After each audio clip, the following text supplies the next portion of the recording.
Praise the lord. ప్రభు అయిన యేసు క్రీస్తు నామంలో మీ అందరికీ మా హోసన్నా మినిస్ట్రీస్ తరపున హృదయపూర్వకమైన వందనాలు తెలియపరుస్తున్నాను. ప్రభు మిమ్మల్ని దీవించి ఆశీర్వదించునుగాక. ప్రియులారా, పరిశుద్ధ గ్రంథంలో ఆదికాండం 3వ అధ్యాయం 9-10 వాక్యాలు కాస్త మనం గమనించి చూద్దాం. దేవుడైన యెహోవా ఆదామును పిలిచి, నీవు ఎక్కడ ఉన్నావనెను. ఈ మాట మనకు ఆశ్చర్యం కలిగిస్తుంది. ఎందుకంటే మనం ఆరాధించే మన ప్రభువు సర్వాంతర్యామి, సర్వశక్తి గల దేవుడు. ఆయనకు మరుగైన సృష్టం ఏది కూడా లేనే లేదండి.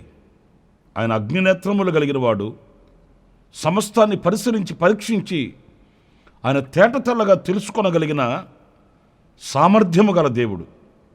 మరి అలాంటప్పుడు ఆదామును పిలిచి, నీవు ఎందుకెళ్ళావు అక్కడికి అని అడగాల్సింది బదులుగా, నీవు ఎక్కడున్నావు అనే ప్రశ్న మనకు కాస్త ఆశ్చర్యాన్ని కలిగిస్తుంది. అంటే ఈ ప్రశ్నలో ఆంతర్యం ఏంటంటే, నేను నిన్ను ఎక్కడ ఉంచాను, ఇప్పుడు నీవు ఎక్కడున్నావు. దేవుడు ఆదాముని ఉంచిన ఆ స్థానం ఒక ఉన్నతమైన స్థానం అండి. దేవుడు నరునికి నిర్మాణాన్ని కలుగు చేసి నాసికారంధ్రాలలో జీవాత్మను ఊది తనకంటూ ఒక ప్రత్యేకమైన స్థావరాన్ని ఏర్పరిచి ఏదెనులో తూర్పున ఒక తోట వేసి అనే మాటలు మనం చదువుతాము. ఏదెనులో కూడా కాదండి, ఆ ఏదెనులో తూర్పు భాగాన ఒక తోట వేసి, అంటే ఒక ప్రత్యేకమైన స్థలాన్ని ఏర్పరిచి అందులో ప్రత్యేకంగా ఆదాముని ప్రభు దాచి ఉంచాడంటే అక్కడ అపాయాలు ఏమైనా ఉంటాయా అనుకోవద్దండి. అంత ఉన్నతమైన స్థానాన్ని ప్రభు ఆదామునకు ఇచ్చాడు. కానీ ఇప్పుడు అడుగుతున్న ప్రశ్న ఏంటంటే, నేను ఉంచిన స్థానంలోనే ఉన్నావా, లేక మరొక స్థానానికి జారిపోయావా అన్నట్లుగా దేవుడు అడుగుతున్న ప్రశ్న. ఆనాడు ఆదామునే కాదండి, ఈనాడు విశ్వాసులమైన మనలందరినీ కూడా మన ఎడల దేవునికి ఉన్నతమైన తలంపులు ఉంటాయండి. ఆశ్చర్యమైనటువంటి ఆలోచనలు ప్రభువుకి మన ఎడల ఉన్నాయండి.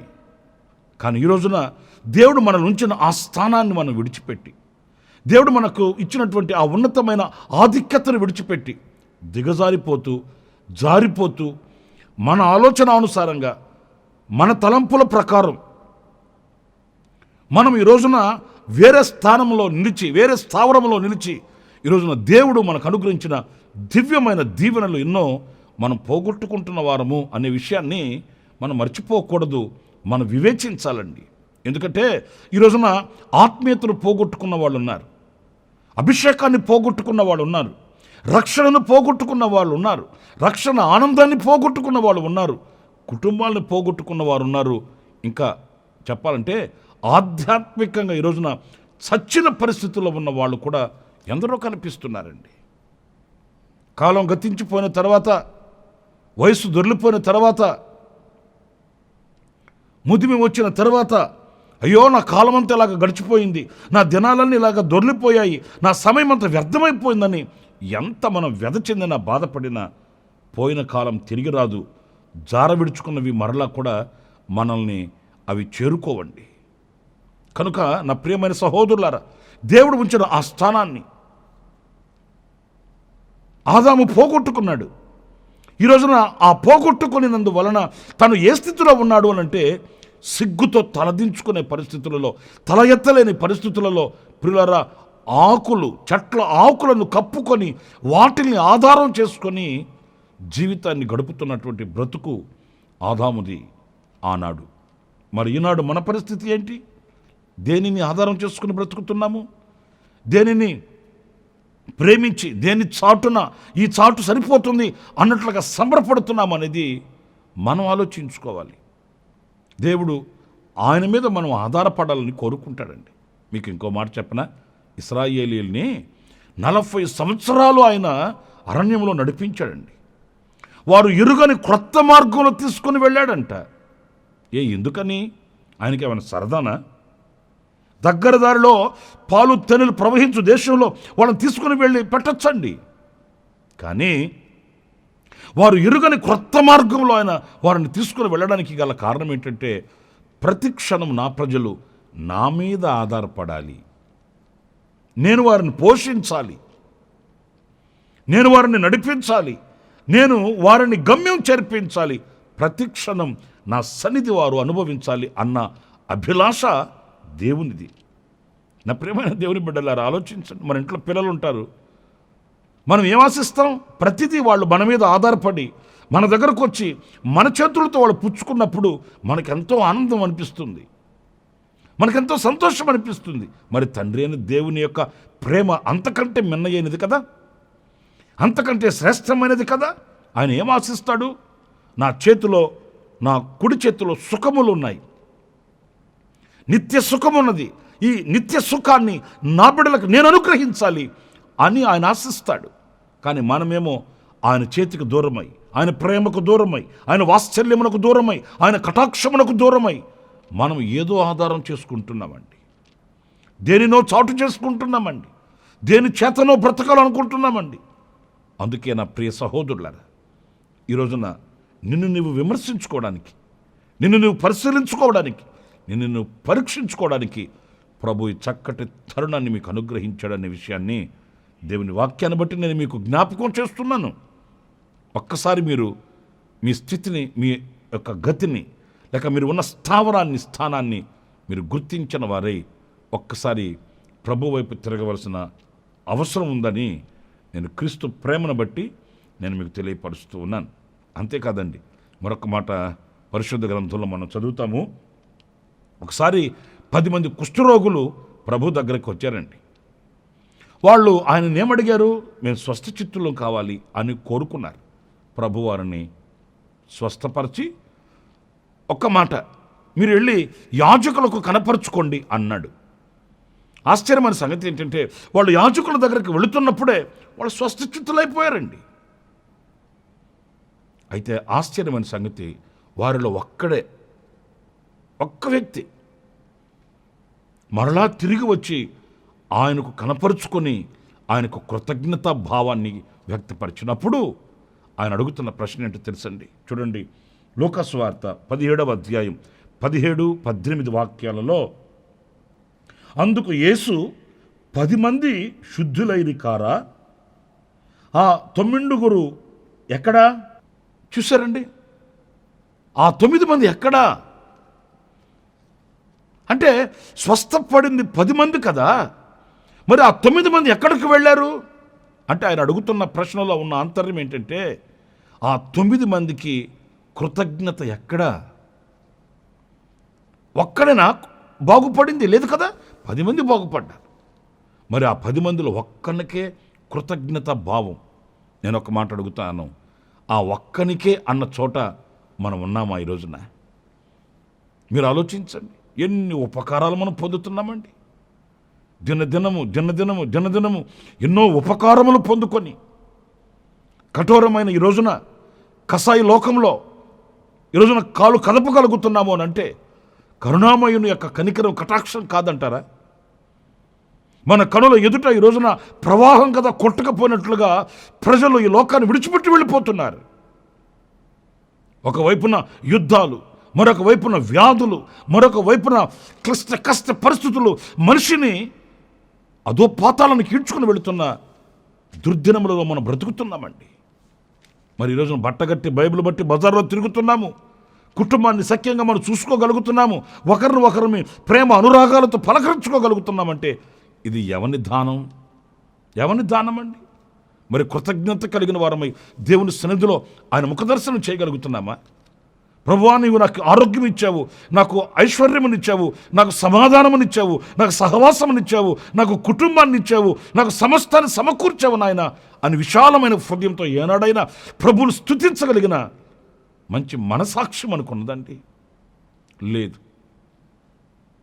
తింటున్నాను, తిరుగుతున్నాను, ఊరేగుతున్నాను, ఊరంతా నాదేనని రాయించేసుకున్నాను, రాబోయే తరాలకు కూడా మిగలబెట్టేస్తున్నాను అనుకుంటున్నామే. కానీ ఆయన కృపా మహదైశ్వర్యము చొప్పున మనకు ఈ దినాన్ని అనుగ్రహించాడు. నేను ఆయనకి ఏమి చెల్లించాలి? ప్రియులారా, ఇంకొక మాట నేను మీతో చెప్తాను. ఏమో చెల్లించాలంటే ఏదో ఆయన దగ్గరికి తీసుకుని వెళ్ళి నిలువు దోపిళ్ళు అర్పించాల్సిన అవసరం లేదండి. బలులు అర్పణలు ఆయన కోరుకునేవాడు కాడు. ఆయన అర్పణ కోరుకుంటే ఏం కోరుకుంటాడంటే కృతజ్ఞత కలిగిన హృదయాన్ని కోరుకుంటాడు. అది ప్రాముఖ్యమైనది. కానీ ఈ రోజున ఆ కృతజ్ఞతనే మనం పోగొట్టుకుంటున్నాము. ఇంకా కొంతమంది ఉంటారండి, ఎన్ని మేలులు చేసిన వాళ్ళు ఏమంటారంటే చేసాడులేండి, తృప్తి ఉండదండి.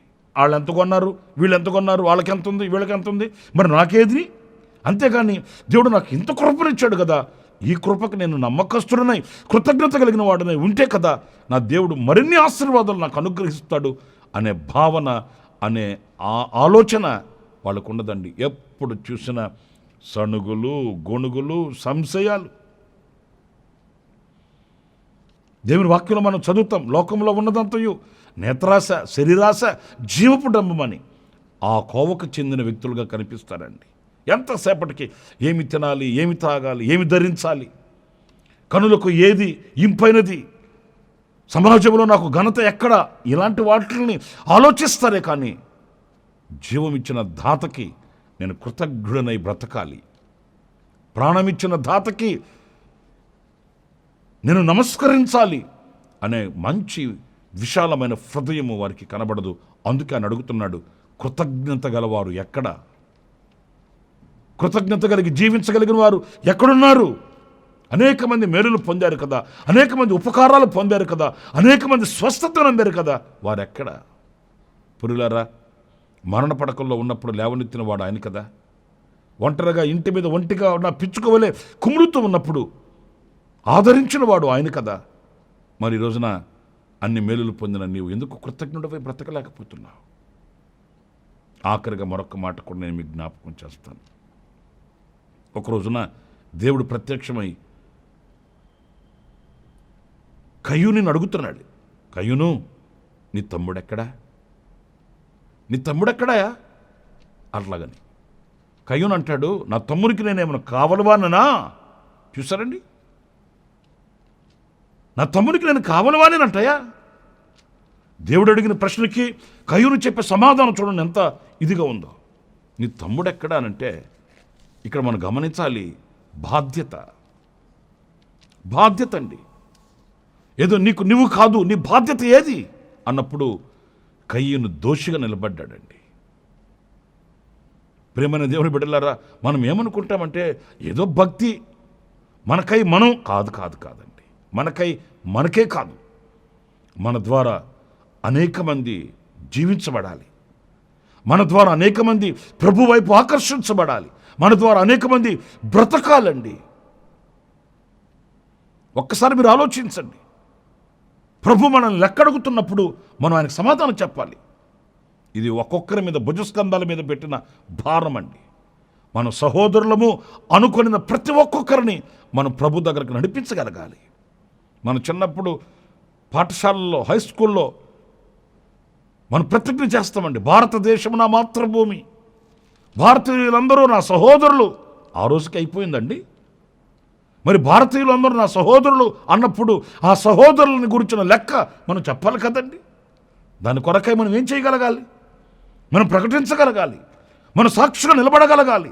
ప్రభు వైపు అనేకులను ఆకర్షించగలిగినటువంటి బాధ్యత మన మీద ఉందండి. వాళ్ళు వినకపోని, వాళ్ళు మనల్ని మరి తక్కువగా అంచనా వేయని, మనల్ని వాళ్ళు కించపరచని, ఏమైనా కానివ్వండి, మన బాధ్యత. ఎందుకంటే వారు మన సహోదరులు అనుకున్నాం. మన సహోదరులని మనం కాచుకొనవలసిన, ప్రభు ఎదుట నిలబెట్టగలిగిన ఆ మంచి మనస్సు మనకు ఉండాలండి. అదే అడుగుతున్నాడు, కయ్యూను, నీ తమ్ముడు ఎక్కడా? నీ సహోదరుడు ఎక్కడయ్యా? ఈరోజు బాధాకరమైన విషయం ఏంటంటే, ఒక్క ఇంట్లో ఉన్న నలుగురండి, వారిలో ఒక్కరే రక్షింపబడిన వాళ్ళు, ఇంకా ముగ్గురు రక్షింపబడలేదు. ఆ ఒక్కని రక్షింపబడిన ఆ ఒక్కని దేవుడు లెక్కడగడా? నలుగురు ఉన్న ఇంట్లో ముగ్గురు రక్షించబడ్డారు, ఇంకా ఒకరు రక్షించబడలేదు, బాప్తిసం పొందలేదు. మరి ఆ ఒక్కరిని కూర్చున్న లెక్క ఈ ముగ్గురిని అడగడంటారా? తప్పక అడుగుతాడు ఆయన. కుటుంబాల కొరకు మనం రోదన చేయవలసిన వారు, మన బంధుమిత్రాదుల కొరకై మనం ప్రార్థించవలసిన వారు, మన రక్త సంబంధికుల కొరకై మనం కన్నీళ్లు కార్చవలసిన వారు, మన సహోదరుల కొరకై ప్రభు సన్నిధిలో మనం ప్రాధేయపడవలసిన వారు. ఆ బాధ్యత చాలామంది ప్రార్థన చేయించుకోవడానికి యవనస్తులైన వాళ్ళు వచ్చి వాళ్ళు చెప్తున్న మాటలు ఆశ్చర్యం అనిపిస్తాయండి. అన్నయ్య, మా అమ్మ మా నాన్న కొరకు ప్రార్థన చేయండి. వాళ్ళు ఇంకా రక్షింపబడలేదు, వాళ్ళు ఇంకా సినిమాల చుట్టూ తిరుగుతున్నారు, త్రాగుడు వ్యసనాలకు బానిసైపోయి ఉన్నారు. మా అమ్మ మా నాన్న మారేటట్లు, రక్షింపబడేటట్లు ప్రార్థన చేయండి. చూస్తారండి ఆ యవనస్తులైన పిల్లలకి ఎంత బాధ్యత చూడండి. వాస్తవంగా తల్లిదండ్రులకు ఉండాలి ఆ బాధ్యత, కానీ యవనస్తులైన పిల్లలు బాధ్యత కలిగి ఆశించడం.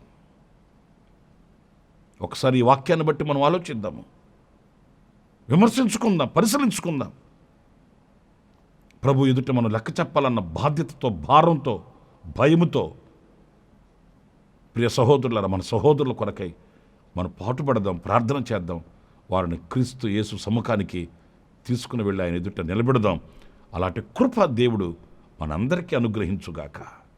మొదటిగా ఆదాముని నువ్వెక్కడా అని ఆయన ప్రశ్న వేశాడు. రెండవదిగా మనం గమనించినప్పుడు కృతజ్ఞత కలిగిన వారు ఎక్కడా అని ప్రశ్న వేశాడు. మూడవదిగా కయ్యూని నీ తమ్ముడు ఎక్కడా? నా ప్రియులారా, ఆ దేవుడు మనల్ని లెక్క అడిగితే మనం కూడా చెప్పవలసిన వారమే, లెక్క చెప్పవలసిన వారమే. భయము కలిగి పరిశీలించుకుందాము, లోటుపాట్లుంటే సరిచేసుకుందాము, సంపూర్ణుల మగుటకు సాగిపోదాము. తలలు వంచండి, ప్రార్థన చేసుకుందాం. దయాదాక్షణ్య పూర్ణుడా, కృపాసత్య సంపూర్ణుడా, జీవాధిపతి నీకు స్తోత్రాలు నాయనా. మీరు అడిగిన ప్రశ్నలకి మా యొద్ద సమాధానం కలిగి ఉండడానికి ప్రభువా మమ్మల్ని మేము పరిశీలించుకునే అవకాశాన్ని మీరు మాకు అనుగ్రహించినందుకు వందనాలు. నిజమే, ఆదాము మీరు ఉంచిన స్థానాన్ని పోగొట్టుకున్నాడు. మీ మీద ఆధారపడి ఉండవలసిన వాడు చెట్ల చాటున చేరి ఆకుల మీద ఆధారపడ్డాడు. ఆ స్థితికి ప్రభువా మేము దిగిపోకుండా ఉన్నత స్థితికి ఎక్కిపోవడానికి సహాయం చేయమని వేడుకొనుచున్నాను. ఆ రీతిగానే కృతజ్ఞత కలిగిన వారమై మీ ఎదుట మేము నిలుచుటకు సహాయం చేయండి. బాధ్యత కలిగిన వారమై అనేకులను మీ వైపు మేము మరలించగలిగిన, మీ యొద్దకు నడిపించగలిగినటువంటి సాధనాలుగా మేము ఉండడానికి సహాయం చేయమని ఆశ్చర్యకరమైన మీ హస్తానికి మమ్మల్ని ఒక్కొక్కరిని అప్పగించుకుంటున్నాను స్వామి. ఈ దినం జన్మదిన శుభవేడుకలు గడుపుకుంటున్న వారిని, అలాగే వివాహ దినాలు గడుపుకుంటున్న వారిని ప్రభువా సంతోషంతో, ఆనందంతో నీ సన్నిధిలో నిలిచి కృతజ్ఞత స్తుతి చెల్లించుచున్న వారిని, ఆ రీతిగానే ఎవరు ఏ ఏ వ్యాధులతో, బాధలతో, దుఃఖంలో ఉన్నారో వారిని మీరు దర్శించి వారికి కృపను అనుగ్రహించి ఈ దినము ప్రభువా వారి బ్రతుకులలో మేలు చేసి ఇంకొన అత్యధికమైన కృపచేత నింపి కృపాక్షేమాలతో నడిపించి మహిమ, ఘనత, ప్రభావములు మీరు పొందుకోవడమని ఆశ్చర్యకరమైన మీ హస్తానికి మీ బిడ్డలను అప్పగిస్తూ యేసు నామములో ప్రార్థించి వేడుకొనుచున్నాను తండ్రి, ఆమేన్, ఆమేన్. ప్రభు మిమ్మల్ని దీవించి ఆశీర్వదించునుగాక. ఈ దినమంతా విశేషమైన కృప నా దేవుడు మీ అందరికీ అనుగ్రహించునుగాక. ఆమేన్. ప్రతి దినము ఈ అనుదిన కృపాను సందేశాల కొరకు, ఇంకా మరిన్ని ఆత్మ సంబంధమైన సందేశాల కొరకు ఈ మా యూట్యూబ్ ఛానల్ ని సబ్స్క్రైబ్ చేసుకోండి. Pastor Ramesh ministries.